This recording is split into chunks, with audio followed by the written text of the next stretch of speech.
C'est quelque chose qui t'est déjà arrivé, même si tu le nies. Tu étais là, avec ce cœur qui battait comme s'il savait quelque chose que toi, tu ne savais pas encore. Un soupçon, un nœud dans ta poitrine. Cette sensation presque imperceptible que quelque chose ne colle pas. Cette personne qui te souriait, qui venait vers toi, qui semblait avoir besoin de toi, maintenant s'éloigne sans raison apparente. Elle ne t'écrit plus de la même façon. Elle ne t'écoute plus de la même façon. Elle ne te regarde plus avec la même chaleur qu'avant. Mais toi, tu refuses de voir. Tu justifies, tu trouves des excuses, tu te mens à toi-même. Parce qu'accepter la vérité voudrait dire démolir ce château émotionnel que tu as construit avec des briques d'illusion. Et il y a quelque chose en toi, ou du moins en chacun de nous, qui préfère le mensonge réconfortant à la vérité brutale. Tu n'as pas atterri sur cette vidéo par hasard. Il y a quelque chose en toi qui le sait déjà, quelque chose qui le sent, quelque chose qui est épuisé de faire semblant de ne pas le remarquer. Parce que oui, tu peux être entouré de monde, mais combien sont réellement avec toi, pour toi? Combien restent quand tu ne leur sers plus à rien, quand tu ne règles plus leurs problèmes, quand tu ne nourris plus leur ego, quand tu ne viens plus remplir leur vide intérieur? Il y a des gens autour de toi qui ne t'aiment pas comme tu le crois, pas comme tu en aurais besoin. Ils te tolèrent, ils t'utilisent, ils te manipulent avec un sourire parfaitement répété. Ils te gardent près d'eux, mais toujours un pas derrière. Parce qu'ils ne s'intéressent pas à ton essence, ils s'intéressent à ton énergie, à ton attention, à ta disponibilité. Et le pire, ce n'est même pas ça. Le pire, c'est qu'ils le savent. Ils savent exactement quel bouton appuyer pour que tu restes. Ils savent comment paraître brisé pour que tu essaies de les réparer. Et toi, avec ce cœur qui ne connaît pas de limites, tu le fais au prix de toi-même, au prix de ta paix, au prix de ton identité. Est-ce que tu t'es déjà demandé pourquoi certaines personnes disparaissent précisément quand toi, tu as le plus besoin d'elles? Pourquoi elles apparaissent seulement quand elles vont mal, mais jamais quand toi, tu t'effondres? Est-ce que tu as déjà pris le temps de regarder à quelle fréquence tu donnes et à quel point tu reçois peu de ces mêmes personnes? La réalité, c'est que l'équilibre est toujours brisé. Mais toi, tu t'acharnes encore à le tenir debout, même si cela veut dire te sacrifier. Pourquoi au final? Qu'est-ce que tu cherches au fond? De l'amour? De l'acceptation? Une validation que tu n'as jamais reçue dans ta vie? Tu restes attaché à cette promesse inconsciente que si tu donnes assez, quelqu'un finira enfin par rester à tes côtés. Carl Jung l'avait dit sans détour. On ne devient pas éclairé en imaginant des figures de lumière, mais en rendant consciente l'obscurité. Et c'est exactement ce qu'on va faire maintenant dans cette vidéo. On va descendre sans peur dans le sous-sol de ta conscience, dans cet endroit où tu as enterré tous les ce n'est pas grave, tous les je vais bien, tous les elle est peut-être juste occupée, ou il traverse sûrement une période compliquée. On va allumer la lumière dans cet endroit inconfortable où vit une vérité que tu ne voulais pas voir. Cette personne qui compte autant pour toi ne ressent pas la même chose pour toi. Elle ne l'a peut-être jamais ressenti. Ce qui l'intéressait, c'était le reflet que tu lui renvoyais sur elle-même. Elle aimait ce qu'elle pouvait obtenir de toi. Et la partie la plus douloureuse dans tout ça,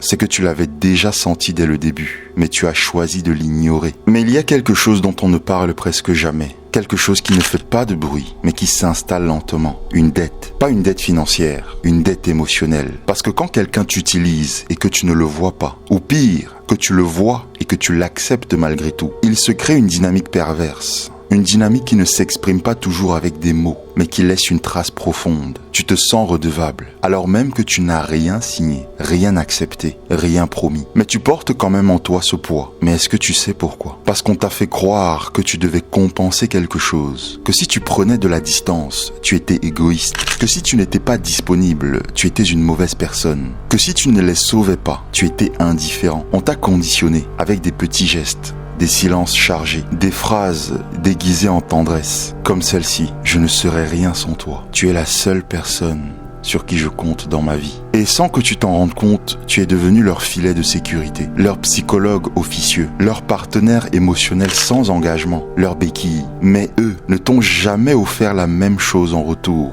Jamais de vraie réciprocité. Jamais ce moment où ils s'arrêtent pour te regarder vraiment et te demander « Et toi, comment tu vas au fond ?» Parce que ce n'était pas toi le sujet. Ça ne l'a jamais été. Et maintenant, on touche à quelque chose d'encore plus pervers. La fausse gratitude. Ce merci vide, utilisé pour te garder attaché. Ils te remercient d'être là, mais ne font rien pour prendre soin de toi. Ils te disent « Je ne sais pas ce que je ferais sans toi », mais ne s'assurent jamais que toi aussi, tu as quelqu'un sur qui t'appuyer. La gratitude devient un outil, une forme de chantage émotionnel. Et toi avec ce cœur sincère, tu tombes dans le piège, encore et encore. Parce qu'une partie de toi se nourrit de ce rôle de sauveur, même si à l'intérieur, tu es en train de te vider. Carl Jung parlait de cet archétype. Le guérisseur blessé, celui qui répare les autres, mais ne se guérit jamais lui-même. Et dans cette image, c'est toi. Tu répares, tu donnes, tu encaisses, pendant que tes propres fissures s'agrandissent. Et plus tu donnes, plus ils prennent de la distance, plus tu t'adaptes, plus ils en exigent de toi, plus tu cherches à avoir de la valeur à leurs yeux, plus ils te font te sentir remplaçable. Et là, un des paradoxes les plus cruels apparaît. Tu as peur de perdre quelqu'un qui ne t'aime même pas. Mais comment est-ce qu'on explique cela? Comment expliquer que tu pleures pour quelqu'un qui ne t'a jamais vraiment donné quoi que ce soit? Parce qu'en réalité, tu ne pleures pas pour cette personne. Tu pleures pour ce que tu avais projeté sur elle, pour la promesse, pour ce que tu pensais qu'elle pouvait devenir, pour ce que tu espérais, mais qui n'a jamais existé et qui malheureusement n'existera jamais. Et c'est là que tout commence à basculer. Mais il y a encore une distinction que tu n'as jamais faite. Et tant que tu ne la vois pas clairement, tu restes coincé dans la même boucle. Est-ce que tu veux savoir ce qui peut vraiment te libérer? Apprendre à faire une distinction simple mais brutale. La différence entre présence et connexion. Parce que quelqu'un peut être là, physiquement, à tes côtés, et ne pas être avec toi du tout, émotionnellement. Et à l'inverse, quelqu'un qui peut être parti, et pourtant te respecter bien plus profondément que celui qui dort à côté de toi chaque nuit. Certaines personnes ne restent pas par amour, elles restent par confort. Parce que tu leur es utile, parce que tu es devenu une ressource pour elles, une source d'attention, une oreille gratuite, un endroit où déposer leurs frustrations. Tu es devenu leur exutoire émotionnel. Et si tu ne mets pas un terme à cela, ça se transforme en dépendance. Une dépendance émotionnelle déguisée en loyauté. Tu commences à justifier l'injustifiable, à normaliser ce qui te fait souffrir, à romantiser ce qui t'épuise. Tu te racontes que l'amour, c'est le sacrifice. Mais non, ce que tu vis, ce n'est pas de l'amour. C'est une relation déséquilibrée, un système dans lequel tu donnes et l'autre absorbe. Et si tu crois que ça va changer, si tu penses qu'un jour, cette personne va se réveiller et enfin te dire « Maintenant je te vois, maintenant je te valorise », arrête, ça n'arrivera jamais. Parce que quelqu'un qui se nourrit de toi ne va jamais t'apprendre à partir. Parce que te perdre voudrait dire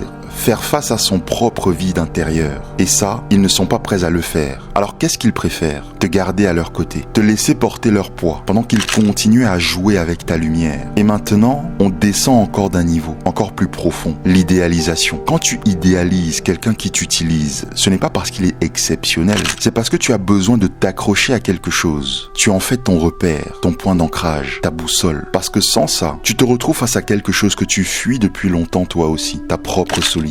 Et cette solitude, elle te fait plus peur que la douleur que tu vis actuellement. Mais tu ne peux pas continuer ainsi. Tu ne peux pas continuer à t'accrocher à quelqu'un qui ne s'arrêterait jamais pour te rattraper si c'était toi qui tombais. Tu ne peux pas continuer à appeler destin, ce qui est clairement un cycle toxique dans ta vie. Alors écoute bien ça. Tu veux savoir si quelqu'un t'aime vraiment ou s'il a simplement besoin de toi? Regarde ce qu'il se passe quand tu arrêtes de lui donner ce que tu veux. Quand tu me poses une limite par exemple. Quand tu dis non. Parce que le vrai intérêt ne se mesure pas quand tout va bien dans la relation. Il se révèle quand tu cesses d'être utile. C'est là que le masque tombe. C'est là que tu vois s'il y avait de l'affection ou juste de la convenance. Et maintenant, on va aborder quelque chose d'encore plus dérangeant. Parce que la personne qui te fait du mal n'est peut-être même pas consciente de ce qu'elle fait. Et ça, c'est encore plus dangereux. Parce qu'il existe quelque chose de plus dangereux que la manipulation consciente. L'inconscience émotionnelle. Des personnes qui ne se sont jamais regardées en face. Qui traînent des blessures non résolues. Qui répètent les mêmes schémas sans jamais les questionner. Et toi, tu deviens une victime collatérale de leur chaos intérieur. Mais écoute-moi bien, comprendre, ce n'est pas excuser les comportements de l'autre. Tu peux comprendre pourquoi quelqu'un agit comme ça et quand même décider de partir. Parce que ta paix vaut plus que n'importe quelle histoire partagée. Parce que tu n'es pas là pour être le projet de quelqu'un d'autre. Tu n'es pas là pour être une option dans la vie des autres. Tu n'es pas là pour être un matelas émotionnel sur lequel quelqu'un vient s'écraser quand tout va mal. Et si tu es encore là, si tu continues à m'écouter, ce n'est pas un hasard. C'est parce qu'une partie de toi est en train de se réveiller. Une partie de toi qui en a assez d'être utile et qui commence à vouloir être aimé, vraiment, sans piège, sans dette émotionnelle, sans conditions cachées. Alors maintenant, la question devient simple mais brutale. Combien de fois encore vas-tu laisser quelqu'un qui ne t'aime pas occuper de la place dans ta vie? Combien de temps encore vas-tu repousser l'acte le plus difficile, partir, alors que tu sais déjà que tu n'es pas respecté dans dans cette relation. Tu n'as pas besoin de crier, tu n'as pas besoin de te justifier, tu n'as pas besoin de te battre. Tu as juste besoin de faire ce qu'ils redoutent le plus, disparaître. Parce que quand tu pars, ils ne peuvent plus t'utiliser. Quand tu t'éloignes, ils ne peuvent plus te manipuler. Quand tu fermes la porte, même si ça fait mal, parce que ça va faire mal, tu récupères ton pouvoir, tu récupères ta souveraineté. Et pourtant, ce n'est pas terminé. Parce qu'il y a encore quelque chose que tu dois comprendre avant de pouvoir vraiment tourner la page. Parce que si tu es arrivé jusqu'ici, si tu n'as pas fermé cette vidéo, si tu n'as pas fui avec l'excuse de « je le savais déjà », alors écoute-moi bien, tu n'es déjà plus la même personne qu'il y a quelques minutes. Parce que maintenant tu vois la dynamique cachée, tu vois les jeux psychologiques, tu vois ce langage silencieux qui parle plus fort que toutes les promesses. Et une fois que tu vois ça, tu ne peux plus revenir en arrière. Ce truc qui ne collait pas, cette sensation étrange, ce malaise constant que tu avais quand tu étais avec cette personne, ce n'était pas dans ta tête, ce n'était pas de la paranoïa. C'était ton intuition. C'était une partie de toi qui criait pendant que tu essayais de la faire taire pour ne pas déranger quelqu'un qui, au fond, ne s'est jamais vraiment soucié de toi. Mais maintenant, tu n'es plus endormi. Maintenant, l'auto-illusion vacille. Tu vois les fissures, tu vois le déséquilibre, tu vois la dépendance. Tu vois que ce n'était pas de l'amour, c'était du besoin. Tu vois que tu n'étais pas libre, tu étais simplement utile. Et surtout, tu vois que tu peux en sortir. Parce que même si on t'a vendu autre chose, le plus grand acte d'amour envers toi-même, ce n'est pas une phrase positive devant un miroir. Ce n'est pas un moment de détente. Ce n'est pas une illusion de bien-être. C'est couper les liens avec quelqu'un qui ne te voit pas, quelqu'un qui ne te respecte pas, quelqu'un qui ne t'a jamais choisi, quelqu'un qui ne vient vers toi que quand il est seul, mais te laisse vide quand toi tu en as besoin. Et c'est précisément ici que tout change. Parce que quand tu oses disparaître de la vie de quelqu'un qui ne faisait que t'utiliser, tu ne deviens pas une mauvaise personne. Tu deviens quelqu'un qui a enfin compris une chose essentielle. Ta valeur ne dépend pas de l'attention que tu reçois. Elle dépend de l'énergie que tu refuses de continuer à donner. Tu ne fuis pas, tu renais. Tu laisses derrière toi une version de toi-même qui s'est bradée. Tu as accepté des miettes en les appelant de l'amour. Tu as confondu présence et connexion. Et si ça fait mal, si tu sens cette pression dans ta poitrine en m'écoutant actuellement, si l'idée de partir te coupe presque le souffle, alors c'est un signe. Personne, écoute-moi bien, personne ne devrait te faire souffrir à ce point. Personne ne devrait avoir de pouvoir sur ta paix. Personne ne devrait contrôler ton état, même en étant absent. Il y a des personnes qui ne veulent pas te faire du mal, mais qui t'en font quand même. Et ça suffit. C'est suffisant pour fermer la porte, suffisant pour partir,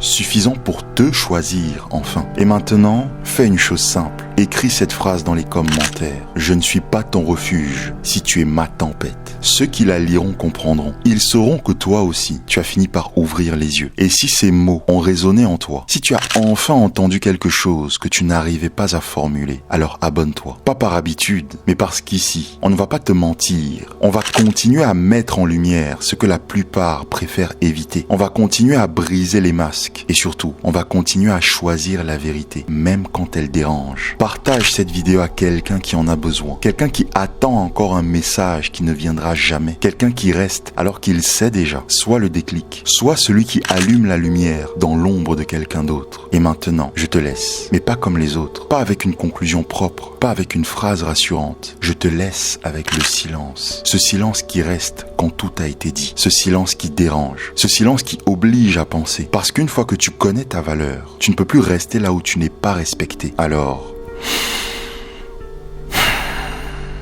respire, ferme les yeux et disparais jusqu'à la prochaine vérité que tu vas découvrir en cliquant sur la vidéo qui s'affiche à l'écran maintenant.